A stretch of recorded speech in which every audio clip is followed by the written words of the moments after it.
Hi everyone! It's me again, Noy! And for today's video, uni ako ngunyan sa sikat na coffee shop digdi sa Tagas. Ini ang Cup of Grace na 3 years na palang digdi. Daing duda na mahaloy ini. Daing duda na mga masiram ang mga pagkaon digdi. Kaya binabalik-balikan, lalo na ang mga kakaibang drinks. Arog kaining peach blossom na igwang salak na kape. Igwa din sindang cheesecake series. Arog kaining dakolaon na biscoff. Igwa din sindang Nutella, matcha strawberry, blueberry, and cocoa cheese cream.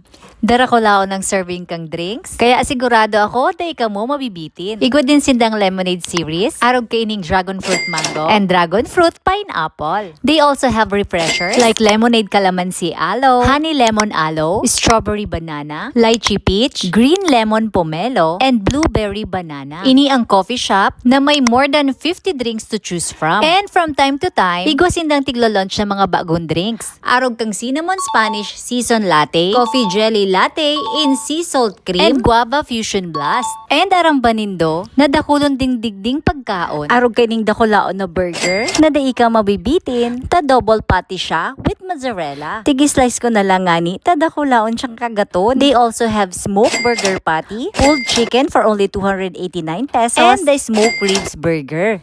Pero kung nagda-diet ka mo, igosindang mga kakaibang salad na pina-level up ninda na for sure babalik-balikan nindo. Tig-try ko nga ni ining kakaibang salad, the squid and pomelo. This is not your ordinary salad, kaya sigurado akong babalik-balikan nindo. Sakto nga ni kang pagdigdi ko, yaon mismo ang very hands-on na owner na si Miss Ann. Ma'am Ann, the owner. Grabe. Ano pa nandara pala ulit ang serving? Yes po, gray shoes lang sir. Kaya cup of grace, gray shoes. Ma'am Ann, pwede mahapot kung paano yung nag-pull? Diba sabi mo kanina, I need that. Paano siya nag-pull? Actually, yung cup of grace was a vision to me from the Lord. Very clear, so vision ni Lord sa dream ko, na cup of grace talaga.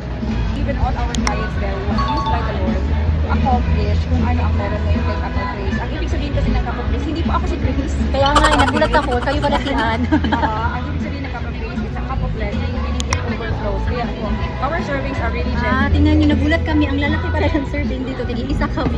This is a cafe built from the owner's dream, kaya every cup is served with passion. Igwa din sindang verse 3 kung saan pwede ka mong magkuaki bookmark with inspiring Bible verse. A simple reminder of God's love and encouragement. And that's it for today's video. Visit Cup of Grace. Digdi lang sa Magayon Drive, Tagas, Daraga, Albay. If hali ka mong Old Airport, diretso lang ka mo sa Tagas, nasa right side lang siya. They are open from Monday to Sunday, 10 a.m.